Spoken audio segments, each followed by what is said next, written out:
اللهم صل على سيدنا ومولانا محمد وعلى سيدنا علي وسيدتنا فاطمة وسيدتنا زينب وسيدنا حسن وسيدنا حسين.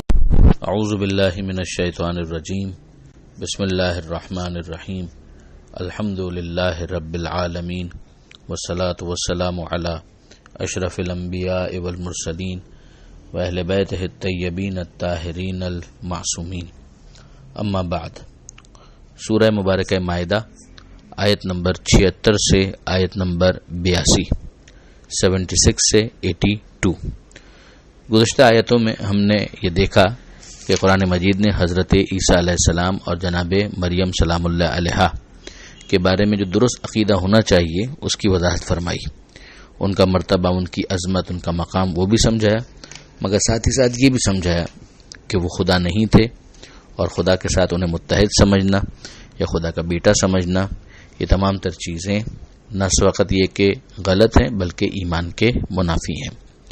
اب یہاں پر پروردگار عالم ارشاد فرماتا ہے، قل، اے حبیب کہہ دیجئے، اتعبدون من دون اللہ، کیا تم اللہ کے سوا کسی اور کی عبادت کرتے ہو، ما لا یملک لکم ضرا ولا نفعا، جو اس بات کی طاقت ہی نہیں رکھتے کہ تمہیں نقصان پہنچا سکیں یا فائدہ پہنچا سکیں، نہ فائدہ نہ نقصان. مستقلاً یہ ان میں سے کسی کے ہاتھ میں بھی نہیں ہے.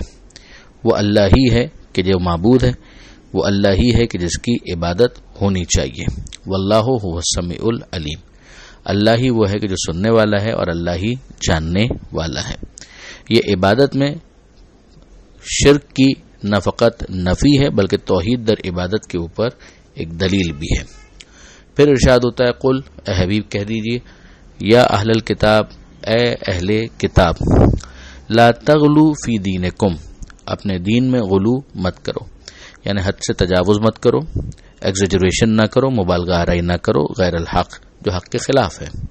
ولا تتبعوا اهواء قوم قد ضلوا من قبل، اور نہ ہی ان لوگوں کی خواہشات کی پیروی کرو جو خود بھی گمراہ ہو گئے پہلے، اور جنہوں نے بہت بڑی تعداد میں لوگوں کو گمراہ کر دیا اور خود سیدھی راہ سے بھٹک چکے ہیں.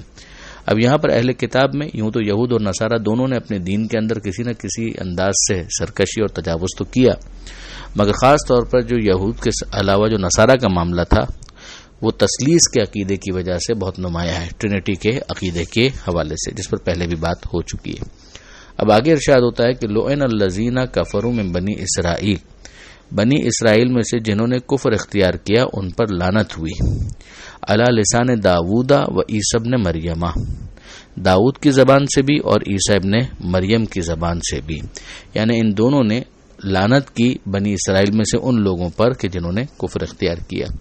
یہ لعنت کب ہوئی اس کا ذکر یہاں آیت میں نہیں ہے، مگر تفسیروں کے اندر اس بات کو لکھا گیا کہ جناب عیسیٰ علیہ السلام نے جب مائدہ کے نزول یعنی دسترخوان کے نازل ہونے کی درخواست کی اور اس کے بعد بھی ان لوگوں نے اس معجزے کو دیکھ کر سرکشی کا مظاہرہ کیا تو عیسیٰ علیہ السلام نے ان کے لیے بد دعا کی اور ان پر لعنت بھیجی. اور اسی طریقے سے سورہ آراف میں جو تفصیل آئے گی کہ شنبہ والے دن یعنی سیٹرڈے والے دن جو مچھلیوں کا ایک پورا معاملہ تھا جس کا اشارہ سورہ بقرہ میں ہو چکا ہے، تفصیل سورہ آراف میں آئے گی. تو اس قوم نے جو یہ تجاوز کیا تھا اور دین کو جو مذاق بنایا تھا تو حضرت داؤد علیہ السلام تھے کہ جنہوں نے لعنت کی تھی. پروردگار عالم یہ ارشاد فرماتا ہے کہ ذالک بما عصوا وکانوا یعتدون، یہ اس لیے ہوا کہ انہوں نے نافرمانی سے کام لیا اور وہ حد سے گزر جایا کرتے تھے. کانوا لا یتناہون عن منکر فعلوہ، وہ کسی برائی سے جو وہ کرتے تھے ایک دوسرے کو روکتے نہ تھے. اب یہ ظاہر ہے کہ امر بالمعروف اور نہی عن المنکر کے حوالے سے جو قرآن مجید کی پالیسی ہے کہ جہاں جس کے لیے جتنا ممکن ہو اس کو بہرحال دوسروں کو بھی نصیحت کرنی ہے اور دوسروں کو بھی نیکی کے کاموں کی طرف متوجہ کرنا ہے اور برائی کے کاموں سے روکنا ہے. البتہ اس کے اندر وہ اپنی جگہ پر ملوذ خاطر رہے کہ علم آنے کے بعد یہ کام کرنا ہے، ورنہ انسان اپنی جہالت کی وجہ سے معروف کو منکر اور منکر کو معروف سمجھنے لگتا ہے، جس کے نتیجے میں اصلاح کیا ہوگی اور زیادہ فساد کریٹ ہو جاتا ہے۔ تو یہاں پر یہ کہا جا رہا ہے کہ ان لوگوں کا جو طریقہ کار تھا، بنی اسرائیل والوں کا، ان کا یہ طریقہ کار تھا کہ وہ کسی برائی سے جو وہ کرتے تھے ایک دوسرے کو روکتے نہ تھے۔ لبئس ما کانوا یفعلون، اور یہ کتنا برا طرز عمل تھا جو وہ اختیار کیے ہوئے تھے۔ اب یہاں پر ایک بہت اچھا استنتاج یا نتیجہ اخذ کیا ہے حضرت علامہ سید علی نقی صاحب نے۔ وہ فرماتے ہیں کہ یہی وہ چیز ہے جو زیارت امام حسین علیہ السلام میں بھی آئی ہے کہ لعن اللہ امتن قد سمعت بذالک فرضیت بہ، لعنت ان لوگوں پر بھی جنہوں نے اس قتل کو سنا، یہ ظلم جو امام حسین پر ہوا اس کو سنا اور اس پر راضی رہے۔ یہ بالکل قرآن مجید کی اس آیت کے مطابق ہے۔ یہاں بھی اسباب لعنت میں ظلم و تعدی کے ارتکاب کو الگ بیان کیا گیا ہے اور اسے الگ کہ وہ برائی سے مانے نہ ہوتے تھے۔ یہ ان لوگوں کے مورد غضب ہونے کا سبب ہے جو خود جرم کے مرتکب نہ بھی ہوئے ہوں۔ اس کے بعد جو آیت ہے اس میں ارشاد ہوتا ہے کہ ترى كثيرا منهم يتولون الذين كفروا، تم دیکھو گے ان میں سے بہت سوں کو کہ وہ کافروں سے تولا رکھتے ہیں، یعنی شدید علاقہ۔ ایک تعلق ہوتا ہے جو صرف معاشرتی نوعیت کا ہوتا ہے، اور ایک یہ ہے کہ جس کے اندر باقاعدہ تولا ہو، باقاعدہ ایک ایسی گہری دوستی ہو کہ جس کے نتیجے میں سہارا بننے تک کا معاملہ بن جائے۔ تو اس کے پہلے بھی مذمت کی گئی اور یہاں پر بھی اس بات کو بطور مذمت ہی پیش کیا جا رہا ہے کہ یہ لوگ ان لوگوں کے ساتھ کہ جنہوں نے کفر کو اختیار کیا ہے، یعنی ایز این آپشن جنہوں نے کفر کو لیا ہے، ان کے ساتھ ان کے تولا اور موالات کے معاملات ہوتے ہیں۔ لبئس ما قدمت لهم انفسهم، کتنا برا ہے وہ سامان جو ان کے نفسوں نے ان کے لیے رکھا ہے، جو آگے بھیجا ہے انہوں نے اپنے نفس کے لیے۔ انسخط اللہ علیہم، کہ اللہ ان کے اوپر غضبناک ہو گیا ہے، وفی العذاب ہم خالدون، اور یہ لوگ عذاب میں ہمیشہ ہمیشہ رہیں گے۔ یہ پھر غور کرنے والی بات ہے، پہلے بھی یہ بات آ چکی ہے کہ یہاں پر اہل کتاب کے مقابلے میں مشرکین کو کافر سے تعبیر کیا جا رہا ہے کہ بگڑا ہوا عقیدہ صحیح، مگر بہرحال اہل کتاب انبیاء میں سے بعض کو مان رہے تھے، جن کے مقابلے میں مشرکین تھے جو نہ موسیٰ علیہ السلام کو مان رہے تھے نہ عیسیٰ علیہ السلام کو مان رہے تھے۔ تو یہ نسبی اعتبار سے ریلیٹیولی دیکھا جاتا ہے کہ کس کو کس کے مقابلے میں کس نام سے پکارا جا رہا ہے۔ آگے ارشاد ہوتا ہے کہ وَلَوْ كَانُوا يُؤْمِنُونَ بِاللَّهِ وَالنَّبِيِّ وَمَا أُنزِلَ إِلَيْهِ، کہ اگر یہ لوگ ایمان لے آتے اللہ پر اور اس نبی پر اور جو اس پر نازل ہوا اس پر۔ یہاں پر یہ النبی سے کیا مراد ہے؟ بظاہر پیغمبر اکرم صلی اللہ علیہ وآلہ وسلم ہی مراد ہے، کہ جو پورے قرآن مجید کا ایک انداز ہے کہ جب الف لام کے ساتھ النبی کہا جائے تو اس سے رسول خدا صلی اللہ علیہ وآلہ وسلم مراد ہوتے ہیں، کہ یعنی یہ اگر بظاہر ایمان کا لبادہ اڑ کر آ بھی گئے ہیں تو یہ ان کا نفاق ہے۔ اگر یہ واقعی ایمان لا چکے ہوتے اللہ پر اور اس نبی پر اور ان پر جو نازل ہوا ہے اس پر بھی یہ ایمان لا چکے ہوتے تو متخذوہم اولیاء، تو وہ ان کو اپنا ولی سرپرست نہ بناتے۔ ولکن کثیرا منہم فاسقون، مگر ان میں سے زیادہ تر افراد بد اعمال ہیں۔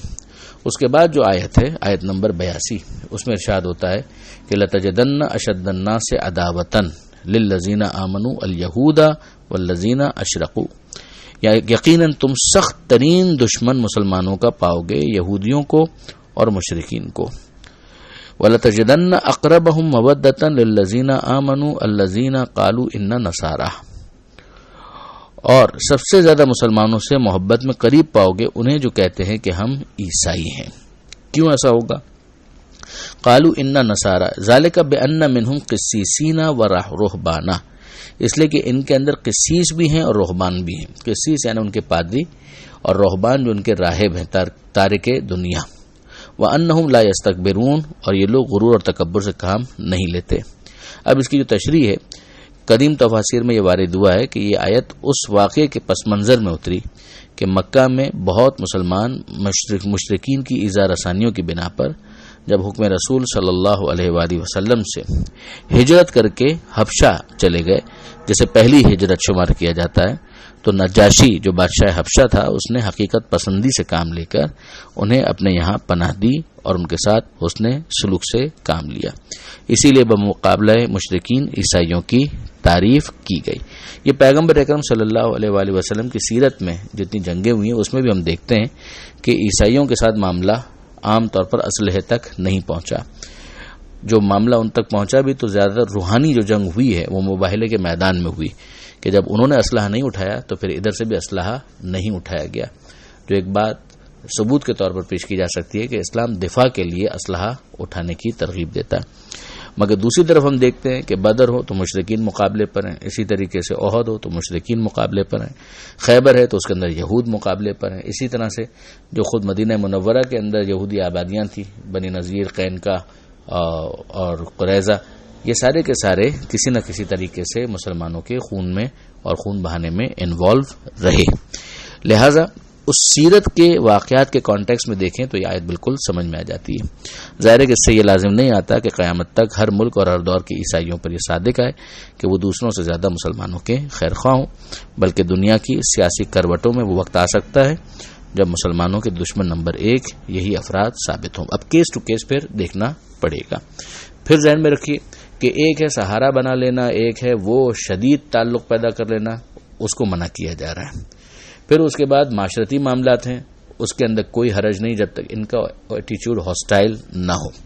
پھر اس کے اندر یہ بھی دیکھا جائے گا کہ کون ہے کہ جو جانتے بوجھتے کفر کو اختیار کر رہا ہے، اور کون ہے کہ جو اب تک پیغام نہ پہنچنے کی وجہ سے اپنے اس دستور اور طریقے کے اوپر باقی ہے۔ اس کے اندر حکمت اور وزڈم بہت زیادہ کاؤنٹ کرتا ہے، جس کے بغیر نہ تبلیغ ہو سکتی ہے نہ دین پر عمل ہو سکتا ہے۔ یہاں پر یہ صفحہ بھی مکمل ہوا اور چھٹا پارہ بھی مکمل ہوا۔ پروردگار عالم سے دعا ہے قرآن مجید سمجھنے اور اس پر عمل کرنے کی توفیق عطا فرما، اور وارث قرآن امام زمانہ کی ظہور میں تعجیل فرما۔